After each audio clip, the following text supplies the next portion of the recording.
Good afternoon, everyone. I am Catherine Brookman, Associate Director, Knowledge Transfer and Exchange. And on behalf of Dr. Jack Callahan, Director of the Center of Research Expertise for the Prevention of Musculoskeletal Disorders, or CREMSD as we are more commonly known, we'd like to thank you for joining us today for this free webinar. This is our third webinar in the webinar series, Training for Non-Modifiable and Physically Demanding Manual Materials Handling Tasks, Strategies for Responders and Healthcare Workers. We are grateful to the Ministry of Labor, Training, Skills and Development for our funding, which supports the delivery of these webinars, and to our presenters who provide their expertise. We are using a new webinar presentation platform, and therefore we ask that you keep yourself muted for the duration of the webinar. Use the microphone icon in the control panel that appears near the bottom of your screen to mute yourselves. During the question and answer period, we ask that you type your questions into the chat box, ensuring that it is highlighted to everyone. The chat box can be pulled up on your screen by selecting the chat icon in the control panel that appears near the bottom of the screen. I will relay the questions to our presenters or a similar question should we have duplicate themes. You have I cannot wait until the end of the presentation.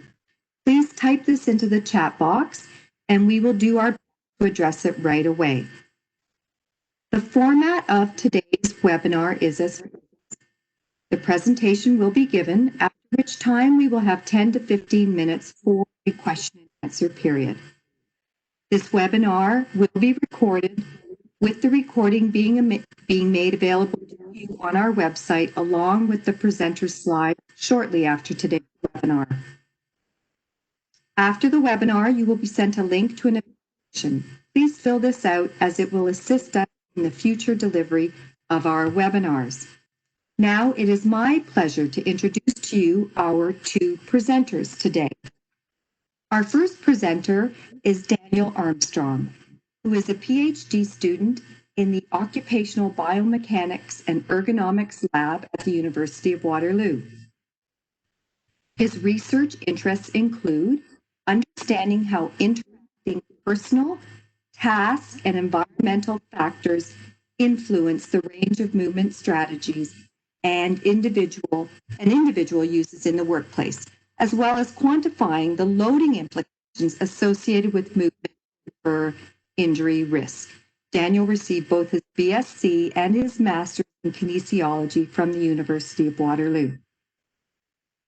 Our second presenter is Dr. Stephen Fisher, who is leading ergonomics and workplace injury prevention research. As a director of occupational biomechanics and ergonomics at the University of Waterloo, Stephen and his team study determinants of movement behavior in the workplace, applying this knowledge to improve work-related functional capacity evaluation, work simulation using digital modeling, and proactive injury prevention through the design of better and safer products. My pleasure now to introduce to you Daniel, who will lead us through the first half of the webinar. Thanks for the introduction, Catherine. So Steve and I are both happy to be here today to talk about training specific to the paramedic sector. So the title of today's talk is Ready for Duty, Training Both Movement Competency and Capacity for Paramedics. Now, before we jump too far into the presentation, I want to give a quick overview on how the presentation will be set up. So first, we are going to be talking about tipping the scales in favor of MSD prevention using the demand, capacity, competency model. So demand, capacity, and competency are going to be the three areas we spend most of our time in today. So first, we'll dive into understanding and controlling paramedic demands. Next, we will talk about increasing capacity for work as a paramedic. And finally, talk about improving competency for work in the paramedic sector. So before talking more explicitly about this demand capacity competency model, we wanted to reintroduce the slide presented by Dr. Beach in one of the previous webinars in this training series. And what this figure shows is this collaborative and iterative process that is needed for the implementation of successful training interventions.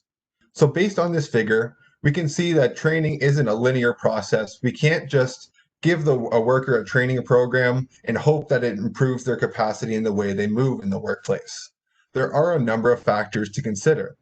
So this includes the assessment of work, the design of training programs, implementing the training programs, and evaluating them. And we can see the arrows pointing back and forth between these four factors. As we need to continue evaluation, assessment, design, and implementation to ensure that the training programs are successful. And all the meanwhile, it's important to engage the workers in the training programs that are being developed and implemented. But in this overarching figure, we can see the centerpiece. We have this balance between demands and capacity, where by developing and implementing training, we're hoping to increase capacity for work so that it outweighs the demands that are present in essential tasks. So with this important of this demands and capacity trade-off at the center of this training model, this is where we're going to focus our time for most of today's talk, specifically to the paramedic sector.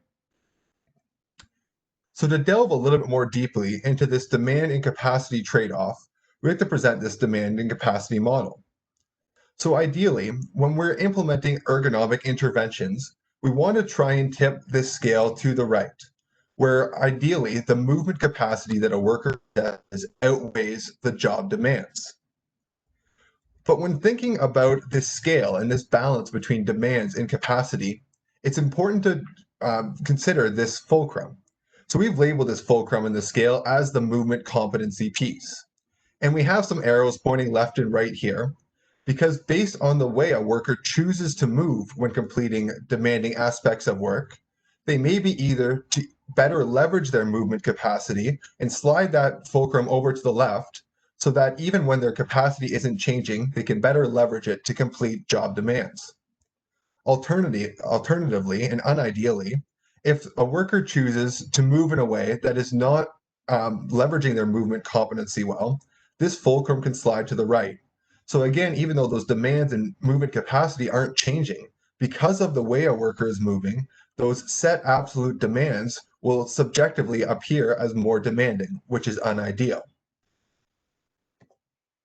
So thinking about movement competency, or the way a worker chooses to move when performing these essential tasks of paramedic work, it is important to understand what factors are influencing the way they choose to move. So on the left-hand side of this figure, we have a movement control piece where there are likely some factors that exist that influence the way the worker chooses to move and leverage their movement competency.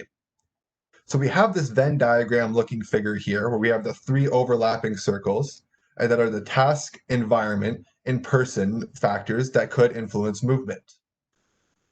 So thinking about this task factor, and specific to the paramedic sector, if paramedics are lifting a patient from the ground to a stretcher, the start and end points of that task are fairly set. They must move that patient from point A to point B. And that presents as the task demands. So based on whatever that essential task of work is going to influence some of the movement strategy they choose to employ. The second factor is the environment. So the environment around the workers when performing work. So thinking again about a paramedic specific example, based on the type of emergency call response they are referring to or responding to, there may be more or less time and patient depending on the patient acuity. So in a very volatile emergency situation that may influence the way they choose to move versus a call response where it may not be a life-threatening injury, for example, and they have a little bit more time. And finally, the third factor is factors inherent to the worker themselves, so these personal factors. So experience and time on the job may be one such factor that influences the way paramedics choose to move in the workplace.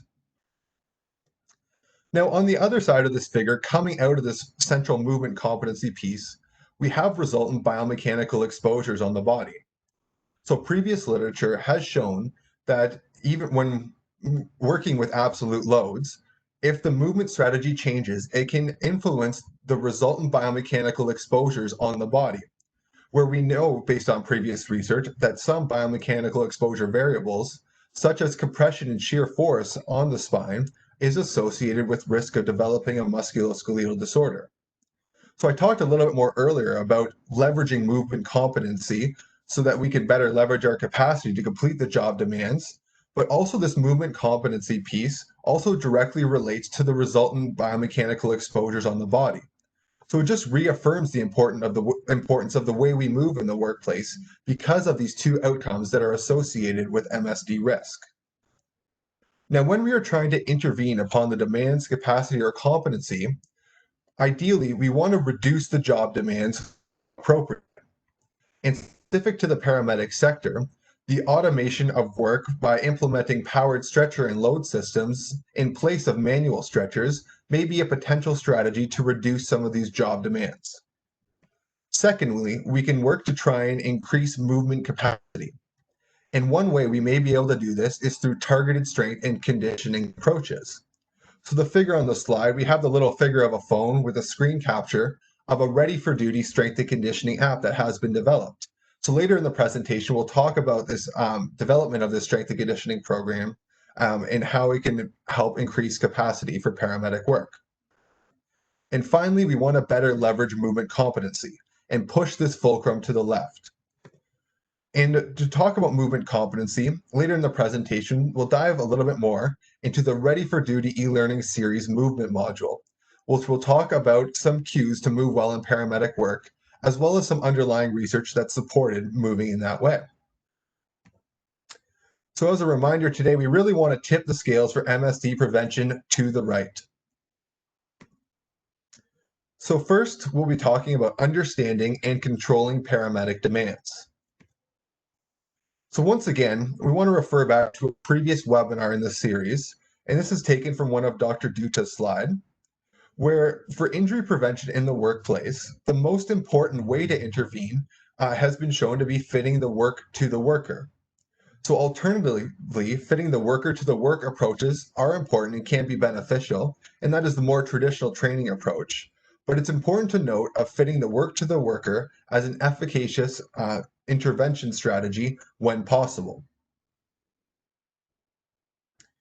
So by aiming to fit the work to the worker, first a step we must take is understanding what aspects of work have high associated physical demands.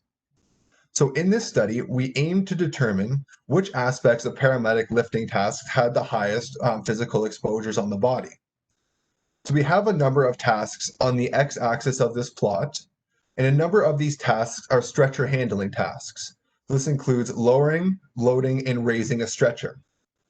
And the other task that was looked at was scoop board lifting. And so it's lifting a scoop board with a mannequin from floor to waist height. Now, as body mass of humans is not equally distributed on the head and foot ends, we thought that whether the end of the equipment paramedics were working on may also influence this resultant exposure on the body. So we looked at these tasks on both the head and foot end of equipment. Now on the y-axis, we've calculated the probability of being a high-risk task for each of these 7 paramedic lifting tasks independently. And this was done using the lifting fatigue failure tool, where both the peak low back extensor moment in the tasks, as well as the number of repetitions these tasks are typically performed with over the course of a work shift were input. And we had this probability of being a high-risk task as an output from this lifting fatigue failure tool model.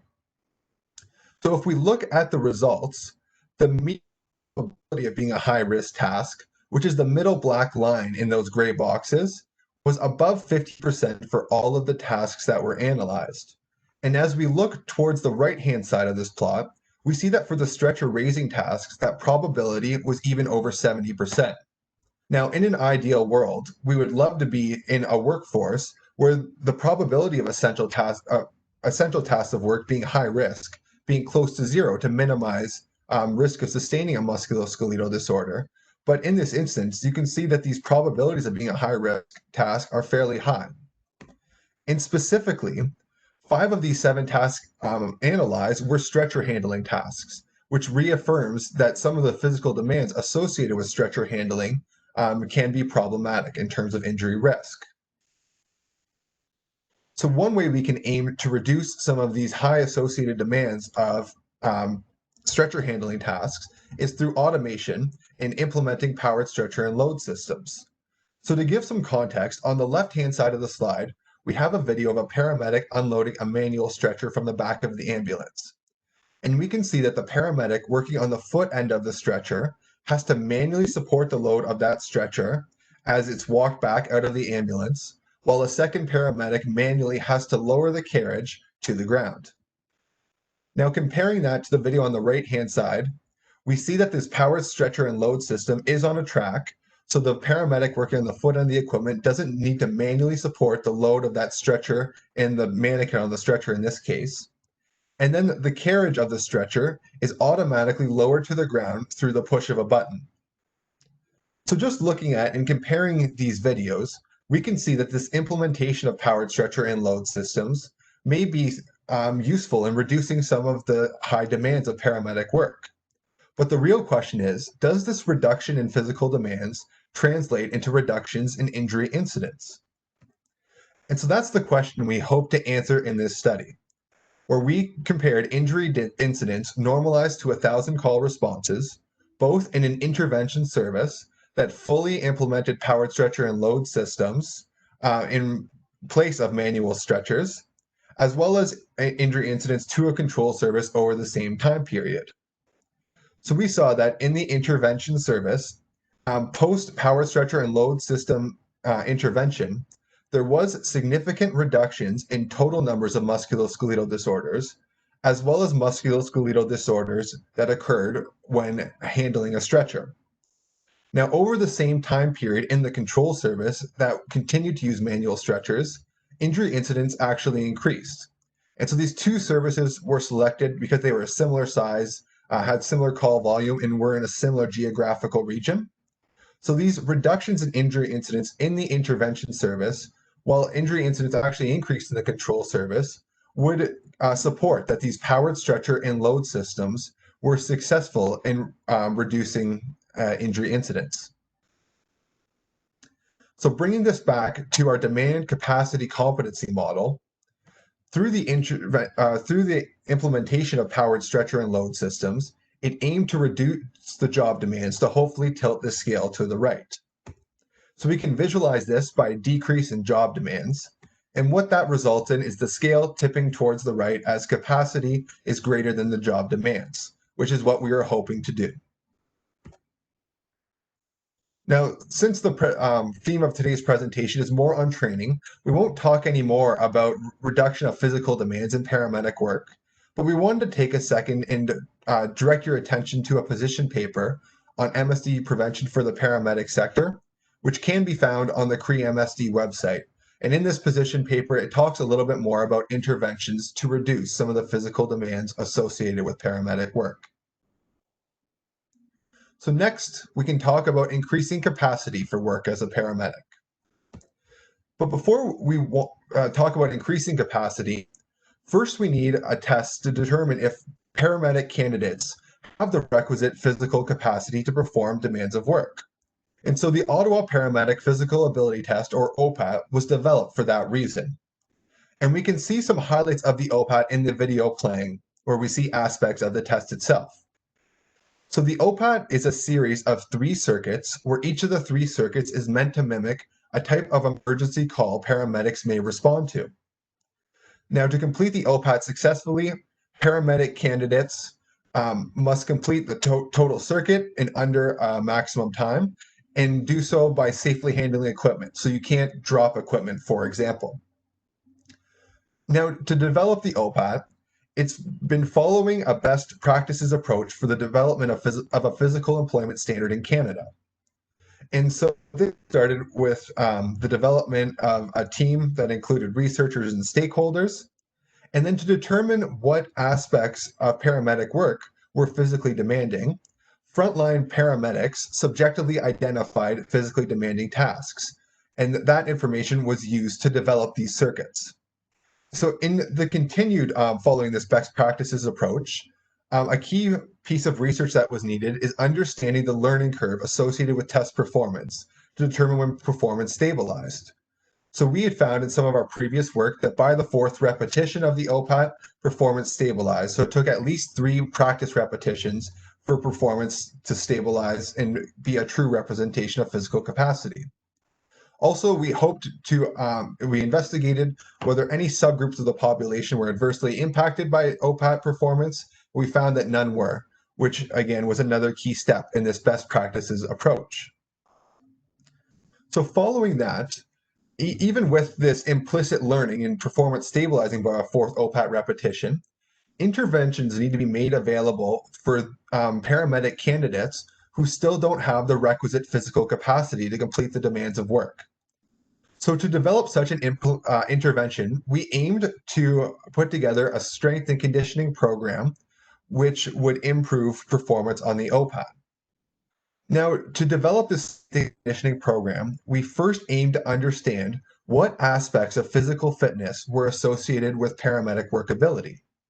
So on this slide, we have peak lower body power on the x-axis, where peak lower body power was measured using a vertical jump test, and we have OPAT completion time on the y-axis.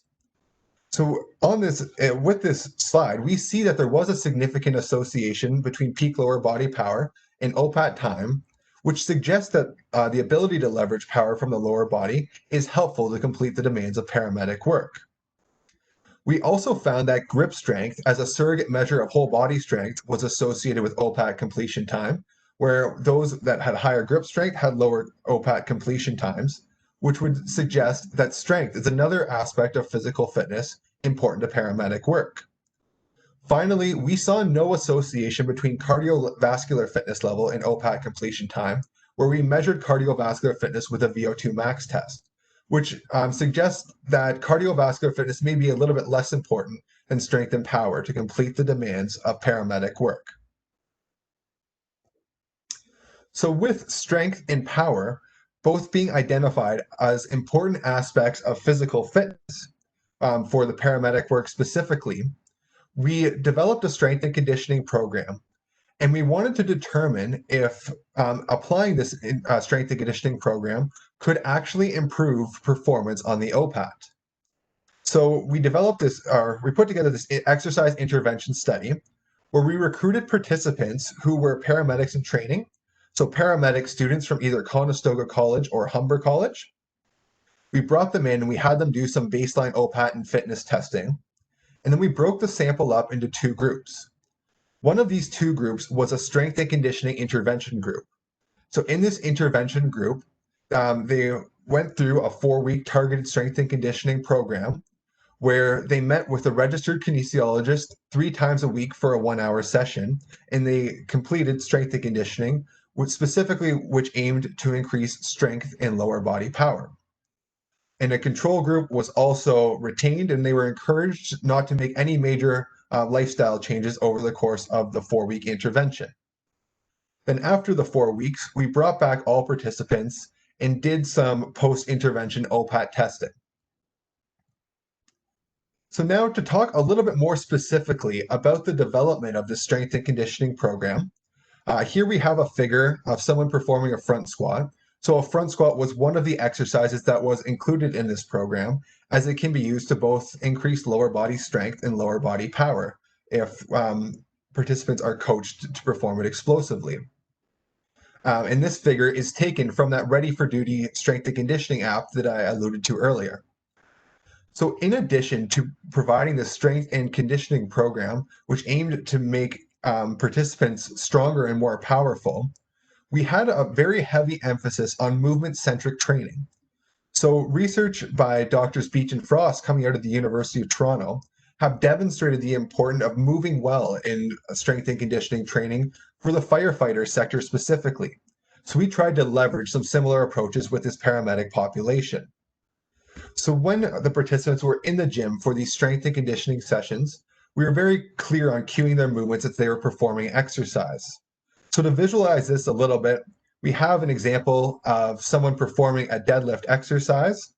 And we can see in this figure, we have this superimposed red line that is aligning the knee over the ankle vertically. So this may be an example of one cue that was provided to participants as they were performing this exercise to keep the knee vertically aligned over the ankle and not let the knees collapse towards the midline. So to provide one more example, we have a video on how to perform the back squat, which has been taken from the Ready for Duty app, which talks a little more explicitly about some of the cues. You need to place the barbell across the back of your shoulders and stiffen your trunk by contracting your abs. This is done to help keep your back straight. During the movement, remember to keep your weight over the middle of your feet and your back straight. Try to avoid arching or rounding. Hips and feet should be aligned. Your toes can be pointed out if your knees are pointed out as well. So this focus on moving well, in addition to developing strength and power as part of the strength and conditioning program, was really a focus.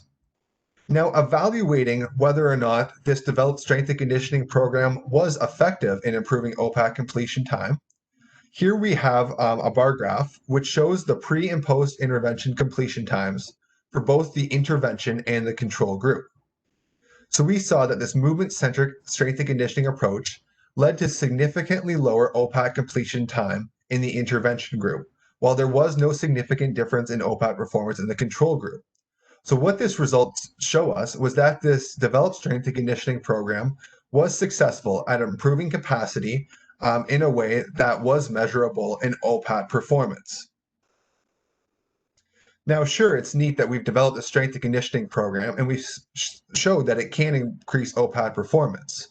But unless this tool is in the hands of the people who need it, so either paramedics in the field or those who are preparing for a career as a paramedic, it's not of any use. So this is where the Ready for Duty application comes into play. So it was developed and it is based on the strength and conditioning program that we evaluated in that exercise intervention study.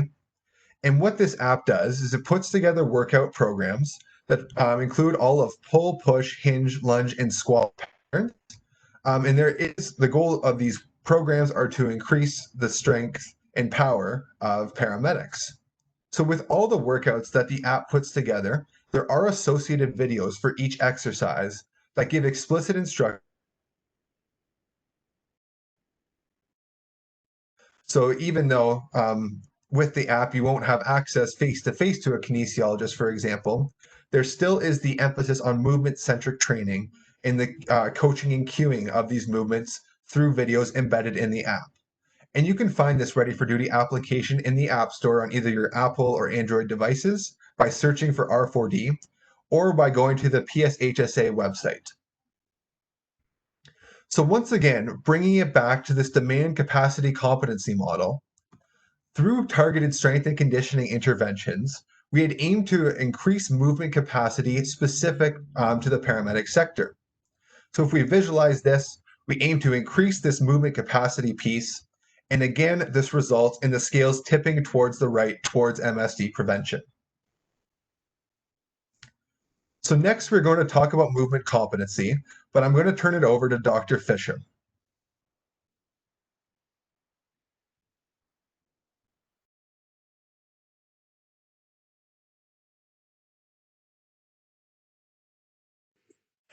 So we're just waiting for Dr. Fisher. Here we go. Thanks, Steve. Over to you. Great. So thanks so much for this opportunity. Thanks, Dan, for getting us started here. And thank you to Drs. Beach and Duta for kicking off the English portion of our series last week. So as Dan mentioned, we've been doing a lot of work in trying to understand risks and exposures in the paramedic sector, and Dan nicely reviewed some of the work aiming at reducing demands first and foremost, but then secondarily exploring ways to improve competency. And then the last piece in this model here is, improving capacity. And then the last piece in this model is improving competency for paramedic work. So just while you're looking at the image on your screen here, and this ties back to something that Dr. Beach mentioned in his previous seminar, we can put folks in a classroom and prescribe ways to lift, But when you're out in the field, things can be quite different, and there's a lot of situational factors that are going to impact what people do and how people respond. And interestingly enough, the image that you see on your screen today happened almost exactly 6 years ago. And if we fill in some details, you can probably think exactly what you were doing and where you were when this happened. So for many of us, we heard the news headlines that there was a shooting at Parliament Hill. And these were the first responders on the scene on that day. So now imagine if we're in their shoes, you're in an emergency scene, believed at the time to be an active shooter scene, responding, providing patient care, very timely patient care. Chances are you're not thinking a whole lot about your movement, right? You're acting, you're responding, you're making those innate movements that you've just been trained and practiced to do so many times. So when we think about the movement competency piece, from our perspective, it's really about ingraining features, ingraining those movement principles that you can call on without having to deliberately think about, well, am I using my back? Am I using my legs? Where is my neck? Where are my eyes? These types of things. So that you can just, you're in the situation, and no matter the context, we keep reinforcing those principles. So that's what we'll be touching on here in the next few slides. So again, what we're trying to do here is improve that competency to get better, in this case, better leverage using our model.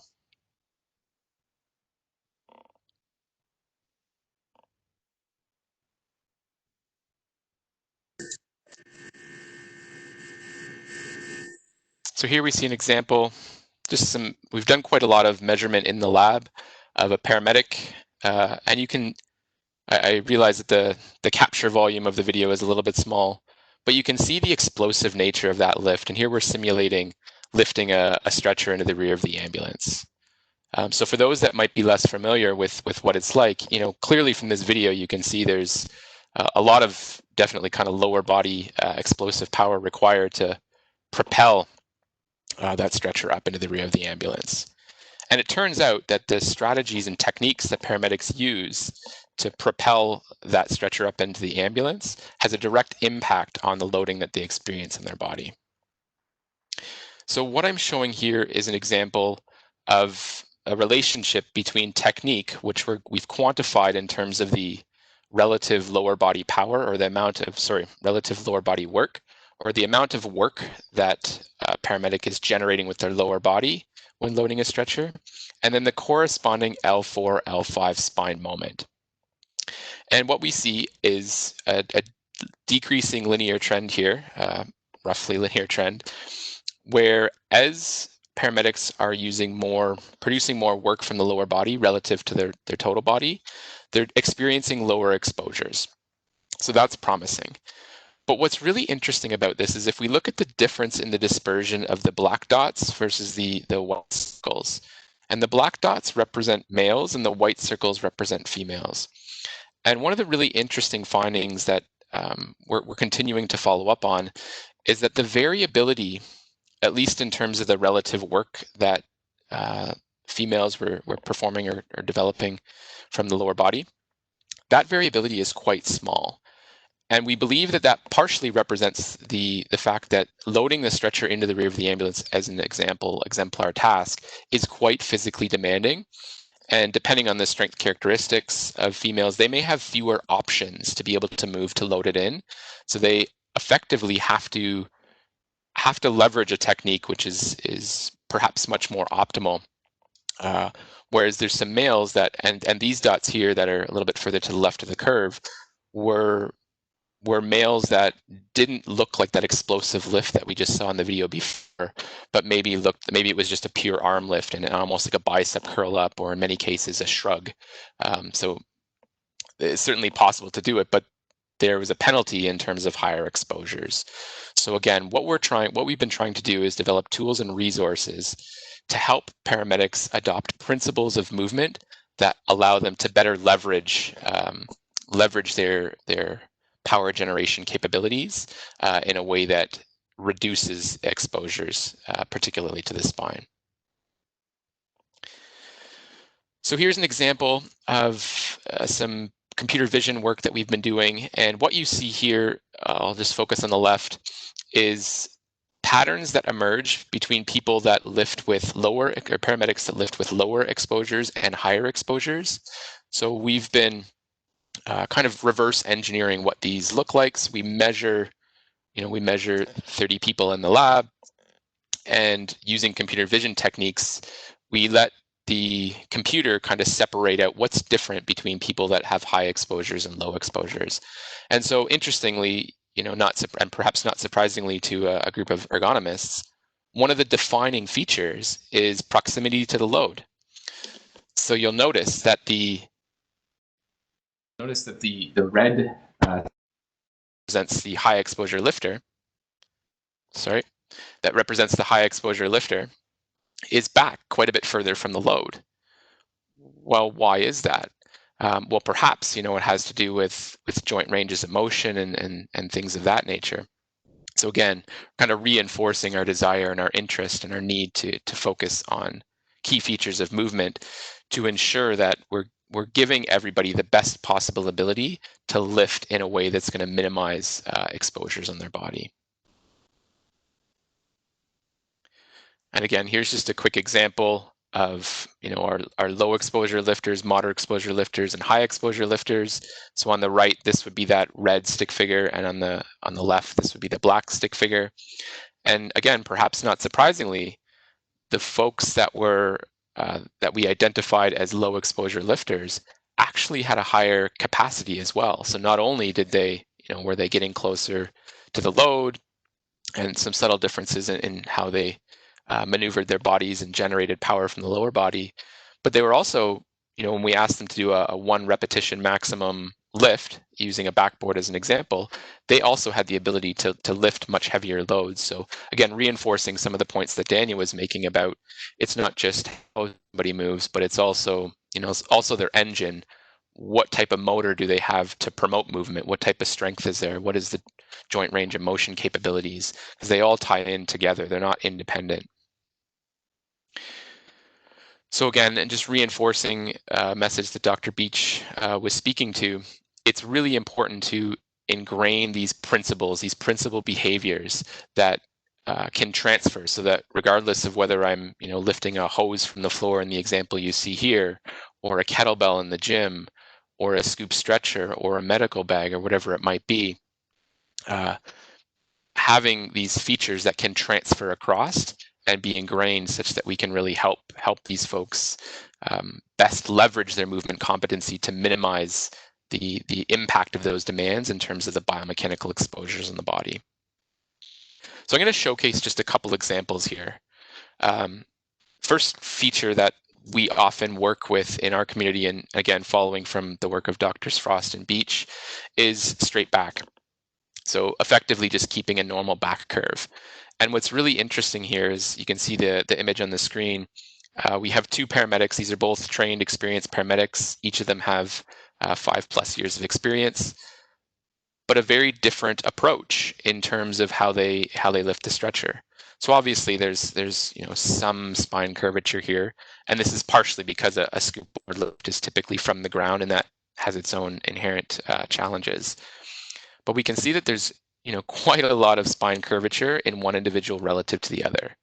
So again, working with folks to try to reinforce that principle of keeping that back straight, at least in terms of a normal low back curve. So some really simple tips and tricks, avoid repetitive rounding, bending, and twisting of the low back. So we see a nice infographic here. And I just want to do a quick let everybody know that these infographics are actually going to be made available in a 3-part poster series that's going to be released by CREMSD very shortly after this seminar, after today's seminar, and it will help give you the tools to reinforce these features of movements within any population that you're working with, where some of the risk factors might be less modifiable from a job demands perspective. So just watch the video here to reinforce the body weight over midfoot feature.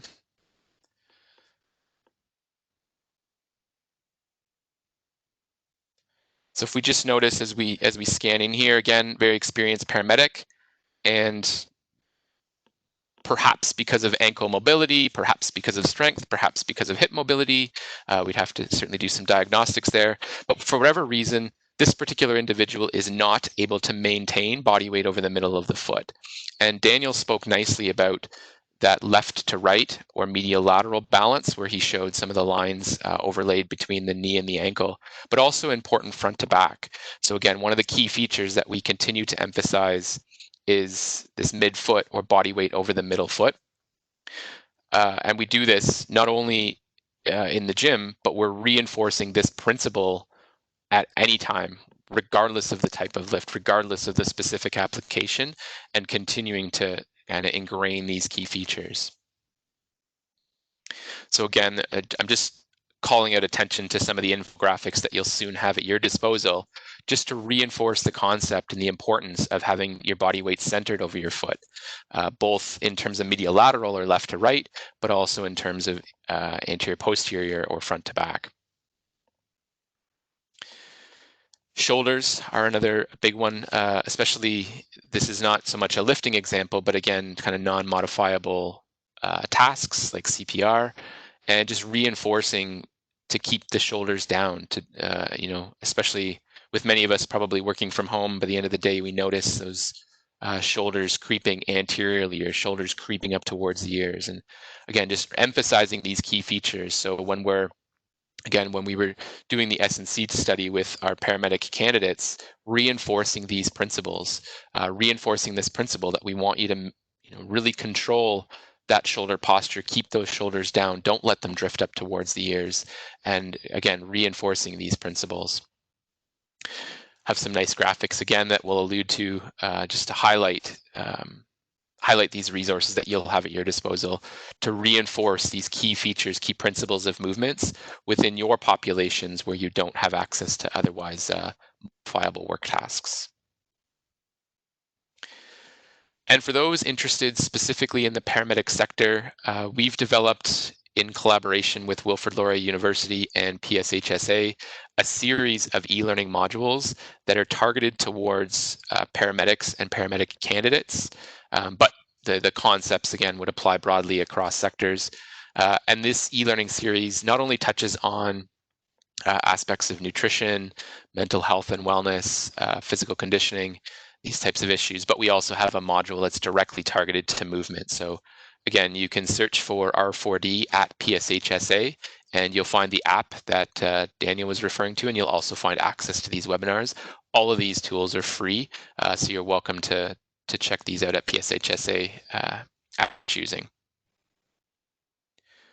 So again, re-emphasizing our message here, we're really trying to tip the scales in terms of, or in favor of MSD prevention. So whether it's lowering job demands, increasing movement capacity, or better leveraging our movement competency, these are all very effective and useful ways to help reduce MSDs in sectors where there otherwise might be difficulty modifying some of those job demand factors.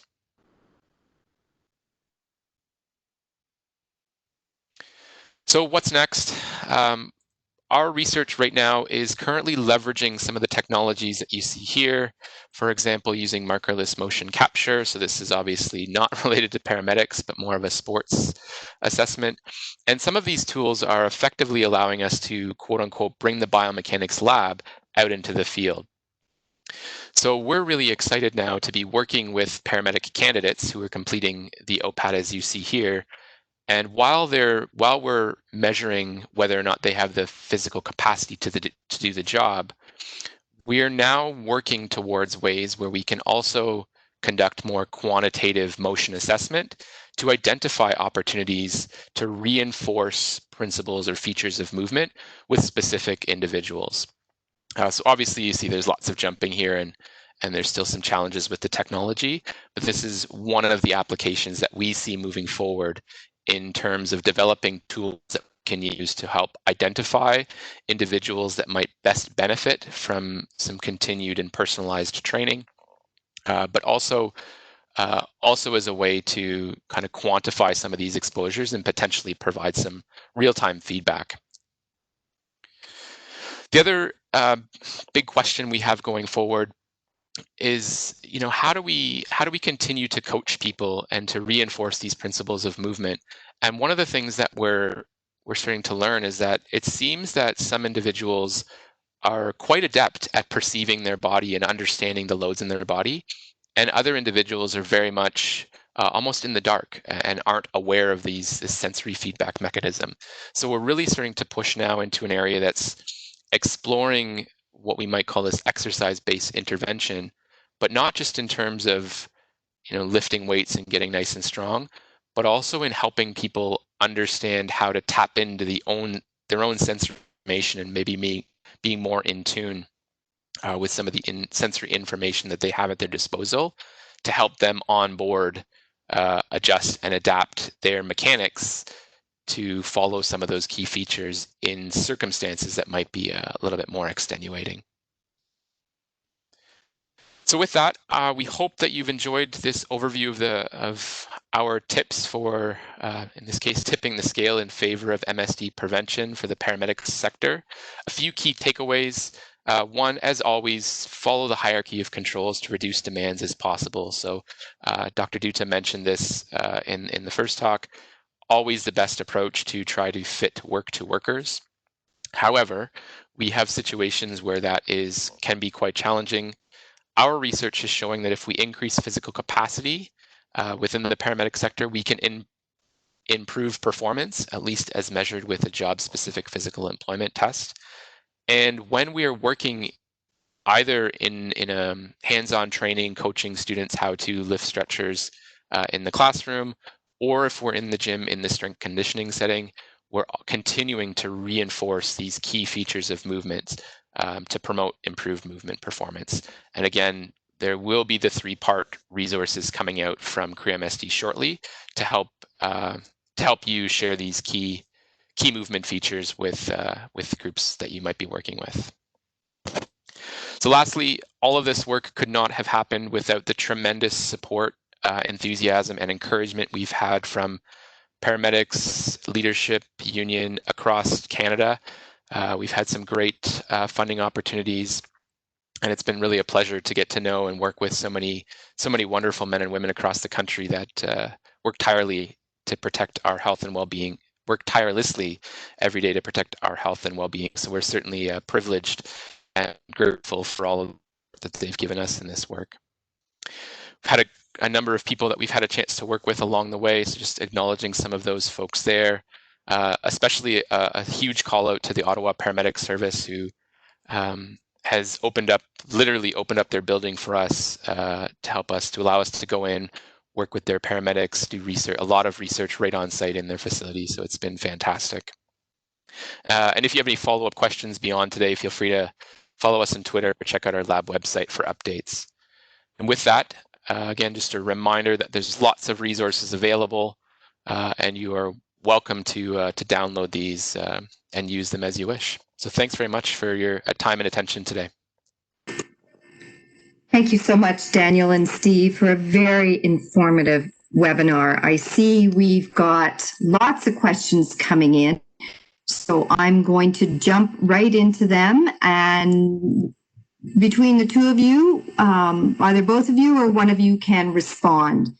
So the first question we have is, have you looked at how you help paramedics assess the environment to make adjustments to allow them to use better movement patterns? So, no, that is not something we have looked at yet.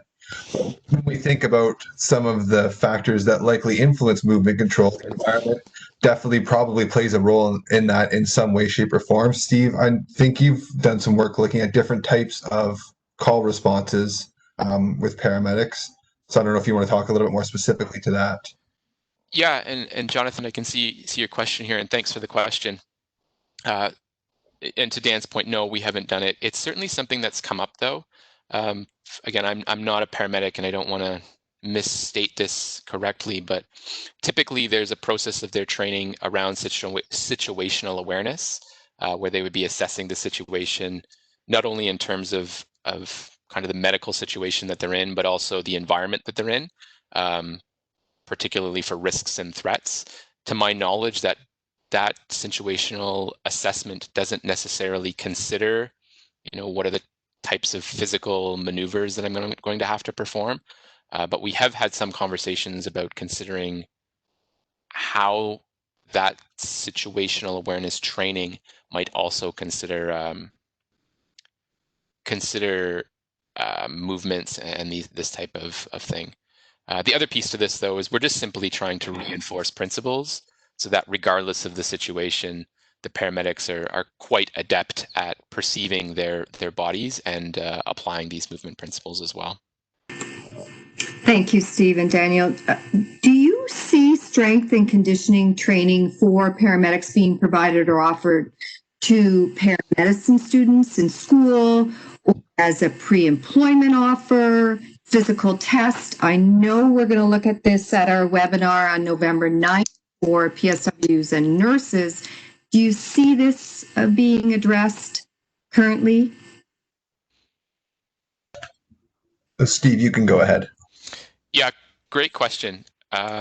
There are some, so we've had a chance now to work with a number of paramedic training programs, at least in Ontario.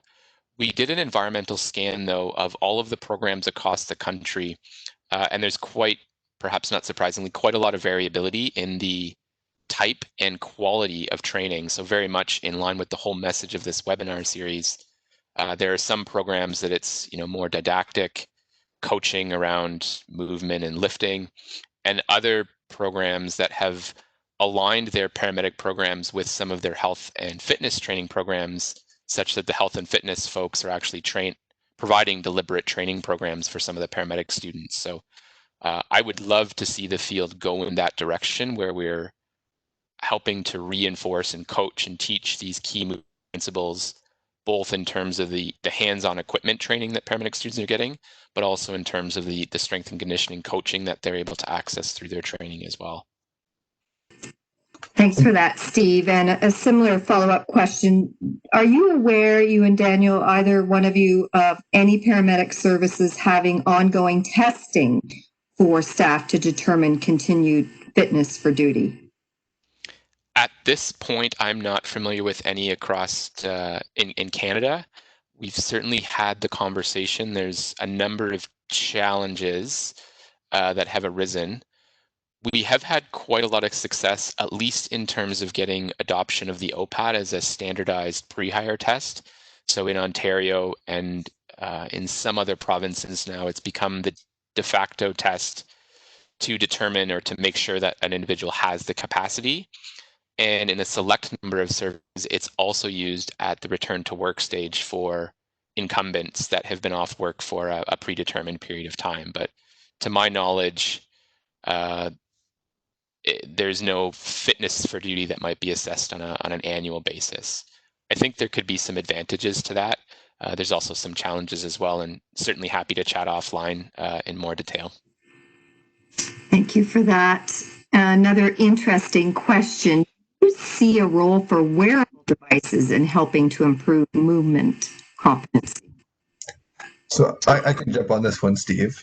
And short answer would be maybe. So I think we gave a demonstration of some of the potential upside of using some of the markerless motion capture technology. But I think with markerless motion capture and wearable devices, while they're both really appealing options, that they may be solutions to get good quality movement data outside of a lab and a little bit more accessibly. I know us as a lab group, we're still very early on in trying to work on this markerless motion capture data and trying to leverage it into something useful. And so wearable devices are likely an alternative solution that are trying to get at a similar problem. And as time goes on, one or both of these, either markerless motion capture or wearable devices, may show a little bit more promise in trying to get at this movement competency piece. So to sum it up, maybe we'll see where things go in the future.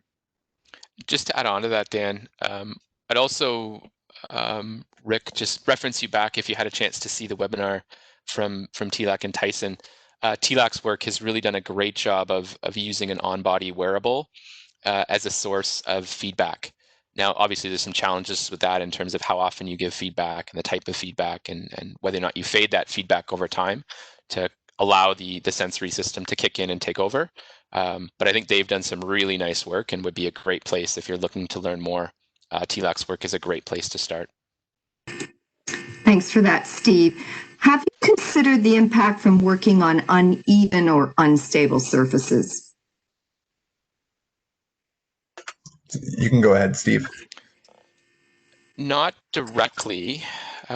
We have, anecdotally, we've certainly had some fun trying to load stretchers into ambulances parked on side hill lies, but nothing that we had quantitatively documented. Obviously, there's certainly some challenges depending on where an ambulance is parked and what the task might be, or even where you're performing a scoop lift, for example, whatever it might be.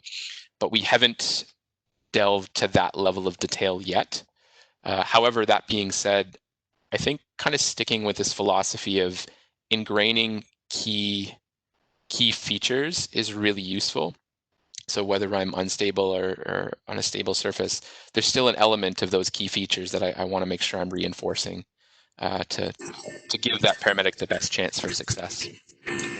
Steve, in thinking about, Daniel, and thinking about ingraining these movement features so that we automatically, innately go to these, instead of thinking, where should my feet be, or how should I position my back? Do we know anything about how much repetition is needed before something gets innately ingrained? I guess it depends. If you read Malcolm Gladwell, we might say 10,000 hours, I guess. But no, in all reality, it's likely dependent on a number of factors. It's likely somewhat individualistic.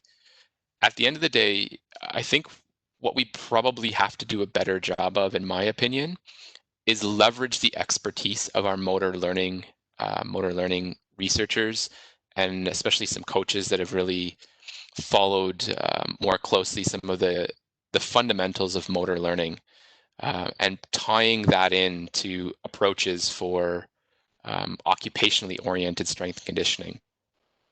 So I know that kind of skirts around your question a little bit, Catherine, but I don't know that there's a specific answer. And I don't think there is. And I think people always want to find that quick fix. But as you say, I think there's a lot of factors that are tied into that. Another interesting question is, do we have any thoughts on how people make adaptations to movements as they age or gain experience? Any thoughts around that? So, I know, speaking to the experience point as an example, so Steve showed a bar graph that looked at dynamic lifting capacity across low, moderate, and high exposure lifter classifications. And in that same study, there were no consistent differences in expertise across groups. So we had purposely recruited a sample that had paramedics who are currently on the job and some participants who had never seen a backboard in their life and never tried to lift one, because we thought that experience piece may be something too important on whether people considered minimizing the biomechanical exposures on their low back as one of their motor control objectives. So just this experience piece, nothing jumps off the page right now, but kind of under the hood of experience, there are a whole number of factors like previous strength and conditioning training background, education, for example, that all play into that. So it's likely there's something there, but flushing out that causative link, we're not sure at this point in time. Thanks, Daniel. The final question for today from Linda is, do you think that targeted strength and conditioning could be offered to paramedics as part of their ongoing training that they would do, for instance, when they work out at the gym? Yeah, this is a really good question. And it's probably more nuanced than we'd like. We've done some work trying to sort of simulate, what's the yearly physical dose of exposure for a paramedic. And there is a lot of variability in what those exposure doses are for a paramedic that works in a high versus a rural service where they might individuals. We will see what we can learn there in relation to getting ready for duty and training. We also have another webinar at the end of this series to look at what personal support workers and other frontline healthcare providers are doing to help them be able to prevent injuries vis-a-vis training. And also, I would just like to encourage you, if you have the time and can join us tomorrow, we have a webinar for those of you who are interested in looking at preventing MSDs, integrating this into your overall program, particularly small businesses. We have a dedicated webinar tomorrow on MSD prevention for small businesses, but we can all learn from this. So thank you so much, and please watch for those posters that Steve has spoken about. They will help all of us get ready for whatever physical, unmodifiable duties we have. Thank you, and have a great rest of the day.